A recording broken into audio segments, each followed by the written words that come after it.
مقبرة تحتمس الثالث هي مقبرة محفورة في الصخر لأحد ملوك مصر العظام، وهو تحتمس الثالث، وهي تعتبر أحد القبور الأوائل لملوك مصر القدماء في وادي الملوك في المنطقة الغربية من النيل المواجهة لطيبة المعروفة بوادي الملوك.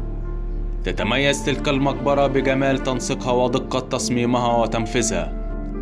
أما مدخلها كدهليز طويل مائل تحت الأرض، تتبع حفرة رأسية ربما لإعاقة اللصوص، ثم ممرات مائلة وسلالم تؤدي إلى حجرة عالية، ثم سلالم إلى حجرة سفلية واسعة هي حفرة التابوت. الحجرات منقوشة برسومات تعبر عن التصور الديني لقدماء المصريين ونصوص مكتوبة من كتاب الموتى. أما عن اكتشاف المقبرة فالذي اكتشفها هو فيكتور لوريه، الذي كان يشغل في ذلك الوقت منصب مدير إدارة الآثار في 12 فبراير 1898.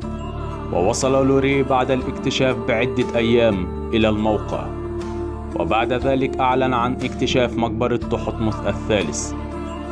يوجد مدخل مقبرة تحتمس الثالث فوق أحد الأغوار في الصخر، منطقة صخرية وهي في الوادي الجنوبي من وادي الملوك. عمل سقوط الأمطار والماء عبر السنين على تعرية صخور تلك الجبال.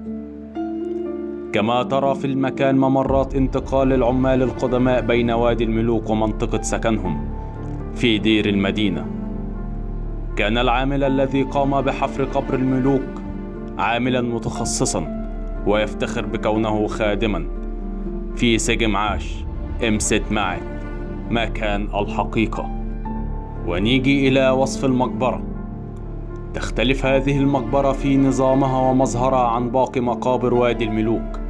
فمقبرة تحتمس الثالث تتكون من محورين، وهذان المحورين يكونان زاوية تكاد تكون قائمة، ومدخل المقبرة به فخ يقع في مكان عالي، ولهذا أقامت وزارة الآثار سلما من الحديد لكي يسهل الوصول إلى هذا المدخل المحفور في منطقة مرتفعة في صخر باطن الجبل. نصل إلى المدخل الذي يؤدي إلى دهليز منحدرا انحدار شديدا، الذي يوصل هذا الدهليز إلى ممر، وهذا الممر ينتهي عند حجرة صغيرة يتوسطها سلم هابط ومنها إلى ممر صغير، وأخيرا نصل إلى حجرة البئر، وهو مسقوف حاليا لكي يستطيع الزوار المرور من فوقه. وقد لون سقف حجرة البئر باللون الأزرق وبه نجوم بيضاء، ويصل عمقه إلى 6 أمتار. بعد ذلك نصل إلى حجرة تكاد تكون مربعة يحمل سقفها عمودين، وسقفها مزينة بنجوم صفراء على أرضية زرقاء، وسجل على جدرانها كشف طويل بأسماء الآلهة والإلهات التي ذكرها في كتاب ما هو موجود في العالم الآخر، ويصل عددها إلى 741 اسم. وهذه الحجرة تعتبر نهاية المحور الأول وبداية المحور الثاني. ويوجد في الركن الشمالي من هذه الحجرة سلم هابط يوصل إلى حجرة الدفن التي اتخذت شكل الخرطوش الملكي. نصل الآن إلى حجرة الدفن، ويحمل سقفها عمودين، ويوجد على جانبيها 4 حجرات صغيرة وزعت بمعدل حجرتين على كل جانب، وتغطي حجرة الدفن رسوم ونصوص تخطيطية، وقد كتبت بالخط المختصر وهو الخط الوسط بين الخطين الهيروغليفي والهيراتيقي، وقد كتبت على أرضية صفراء باللونين الأسود والأحمر حتى لتبدو حجرة الدفن كأنها بردية ضخمة مفتوحة مليئة بنصوص ومناظر كتاب ما هو موجود في العالم الآخر.